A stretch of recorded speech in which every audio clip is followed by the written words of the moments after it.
Hi folks, it's Richard from Inclusive Driving. Got quite a lot to say today, so I have got some quite extensive notes.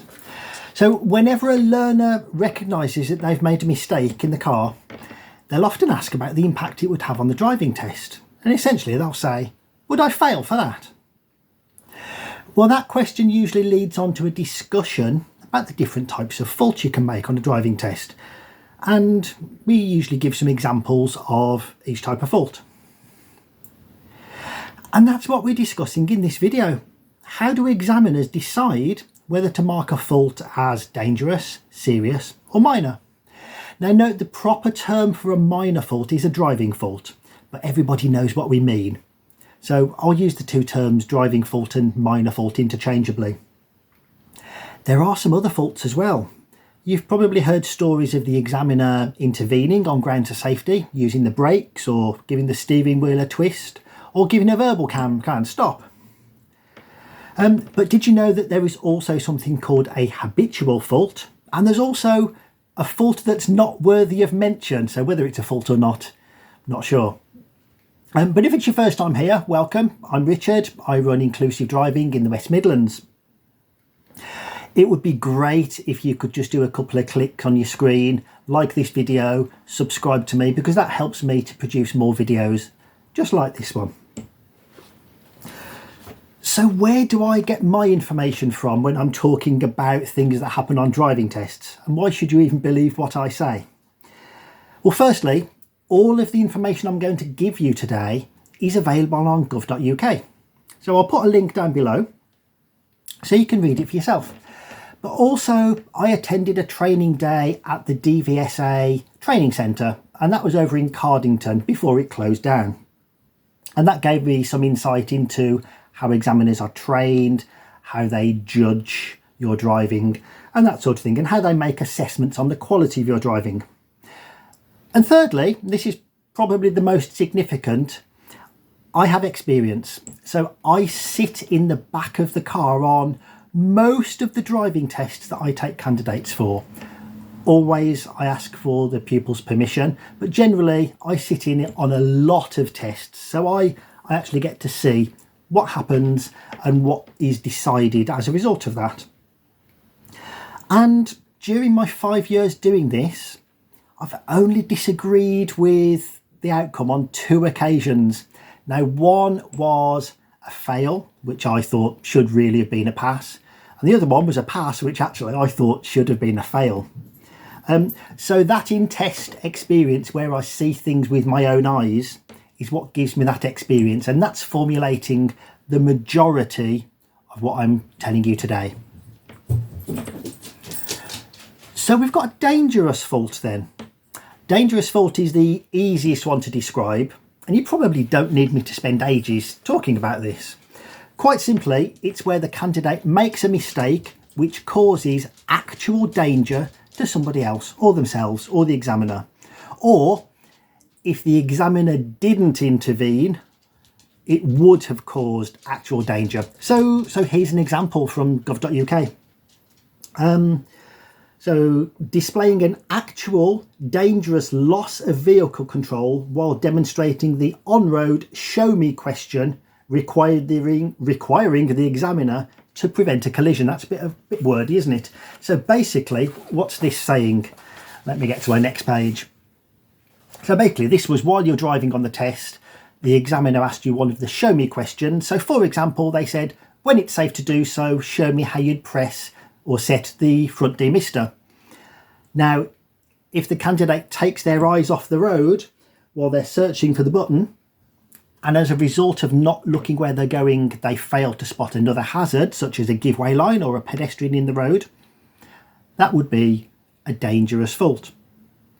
Another example may be you're attempting to change lanes. You're on a 2-lane road and you're trying to move from the left lane to the right lane. And while you're looking in your mirror, you actually start drifting sideways when there's a car coming past you and the examiner has to bring you back into your lane with the steering wheel. That would be a dangerous fault.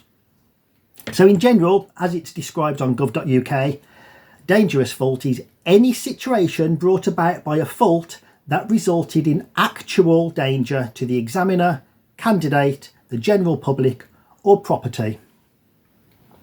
Now, often a dangerous fault is accompanied by the examiner taking physical or verbal action to prevent a collision or to prevent a law from being broken. And that will become a little bit more relevant when we talk about serious faults. A single dangerous fault or the examiner taking verbal or physical action will result in a fail. And in extreme circumstances, the examiner might choose to terminate the test there and then on grounds of public safety.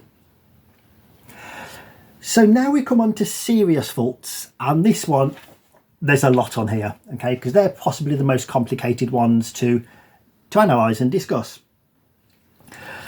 So a serious fault, this could be by protocol. So the simplest is where the test protocol states that certain circumstances automatically get regarded as a serious fault. One example for that is if you fail the eyesight test. So if you can't read the number plate from 20 metres away, that is an automatic serious fault. There's no discretion. There is no possibility for this to be a dangerous fault because you haven't even left the car park, and it can't be regarded as a minor fault or a driving fault either. So it's in the examiner's guidelines that is treated as a serious fault.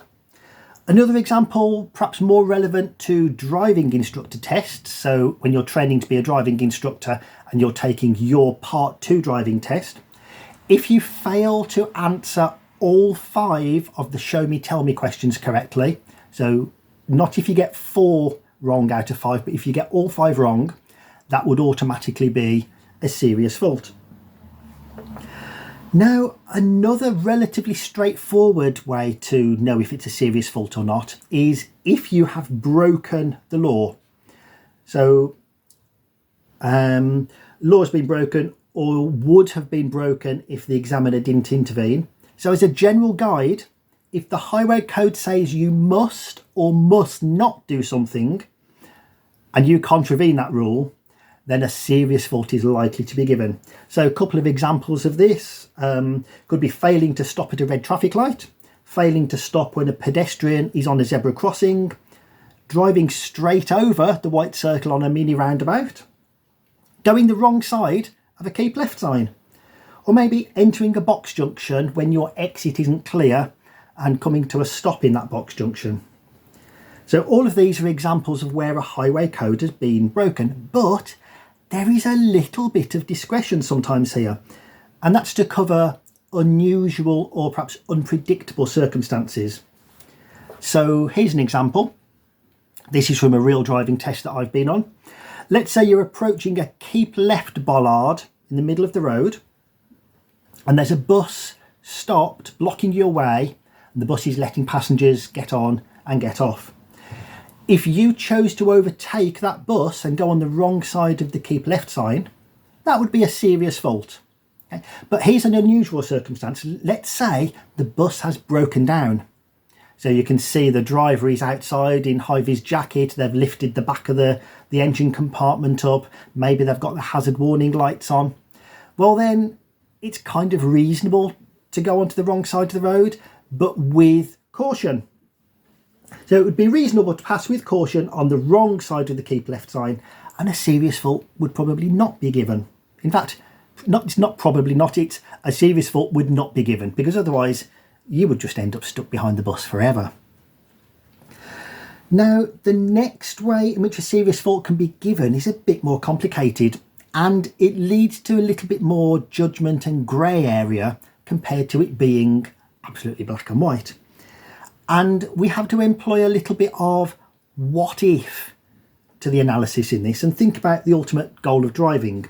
Now, in DVSA language, the ultimate goal is what is called the defined outcome. If you want to know more about what the defined outcome is, then I'll put a link down below to what's called the National Standards for Driving Cars and Light Vans. I'm not going to discuss them here, but there's a link down below for those.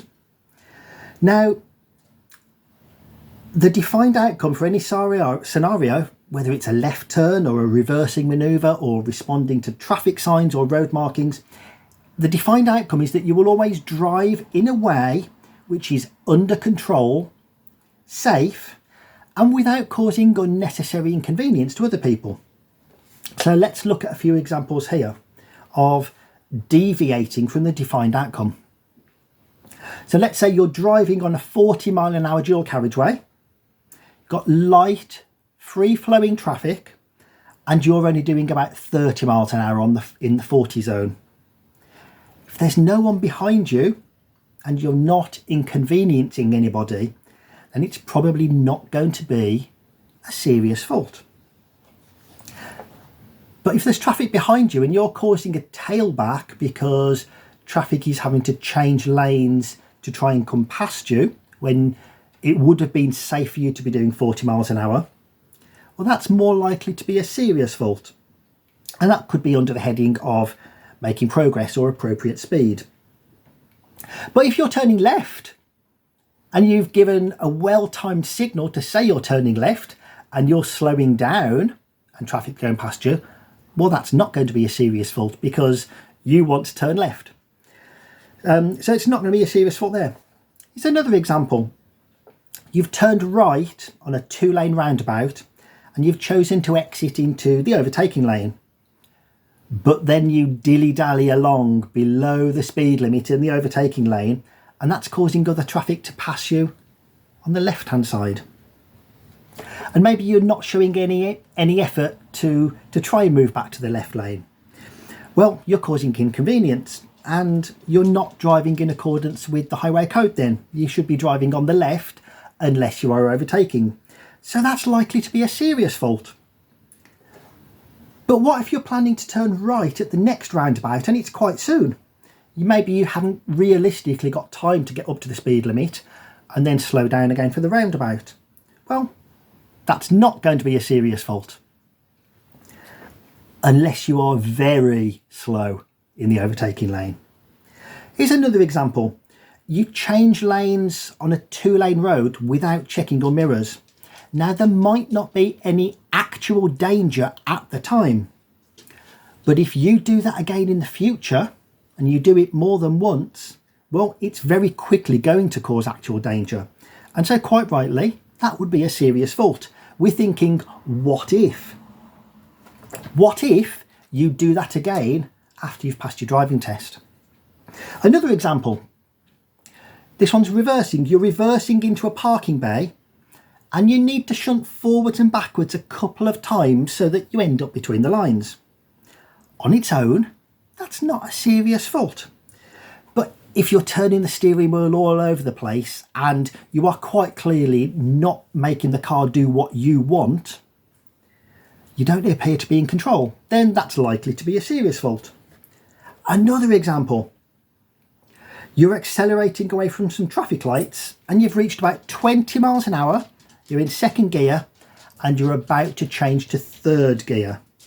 Now, as you change to third gear, you accidentally shove the car into first gear and bring that clutch up really quickly and the car slows down massively. Even if there's no traffic behind you, if you do that again, what if you do that again? That's likely to be a serious fault. When you're slowing down because you've got the wrong gear, there's no brake lights at the back of the car. You haven't got your foot on the brake. So what if you do that again in the future, that's likely to cause a collision. If you are doing this at higher gears and you maybe get third gear instead of fifth, well, the car's not going to slow down massively. So that possibly won't be a serious fault. It's very circumstantial. All of these serious faults are really assessed on what is happening at the time. What are the circumstances? Now, there's another way that we can have a serious fault awarded. And again, this follows on from what if. And this is called a habitual fault. If you make the same minor fault, the same driving fault, several times, now note there is no set number as to how many times you can repeat this mistake. It's down to examiner discretion. But if you make the same fault several times, the examiner is likely to think there's a lack of skill or a lack of competence or a lack of knowledge in the subject, and they could probably give that a serious fault. Here's a common example. You're moving away from the side of the road and you move without a blind spot check. Now, if there was actual danger at the time, there was a car overtaking you or a cyclist in the blind spot, that would be a serious fault anyway for the previous reasons. But if there's no danger at the time and you miss that blind spot check, you're probably going to get a minor fault. Now, if you do it again, you might get another minor fault, but start doing that repeatedly and the examiner is going to suspect that you don't realise that you need to be checking that blind spot. So there'll come a point, perhaps after 3 or 4 forgotten blind spot checks, that the examiner is going to decide that there is a lack of knowledge. Again, it's what if? What if you continue to forget your blind spot checks after you've passed your test? At some point in the future, you will cause a collision. So this is going to be turned into what's known as a habitual fault, and it will be marked on the test sheet as serious. So another example of that could be allowing the car to exceed the speed limit by a few miles an hour, but on numerous occasions. If you exceed the speed limit and you recognise it and you bring the car under control, it's probably not going to be a serious fault. But if you keep allowing the car to exceed the speed limit, then we may be demonstrating a fundamental lack of control. So it's going to be a habitual fault, which would be marked as serious. And so finally, we're at the driving faults, the minor faults, as we sometimes call them. Now, as you've seen, the difference between a serious and a minor fault can be down to circumstances at the time. And remember, as long as no law has been broken here. So let's give a few scenarios comparing driving and serious faults. So maybe you're doing a parallel park and your back wheel touches the curb at low speed. There's no pedestrians around. That might well be a driving fault. But if you hit the curb fast, or your back wheel actually goes onto the pavement, or there are pedestrians nearby, especially if you haven't spotted those pedestrians, that's likely to be a serious fault.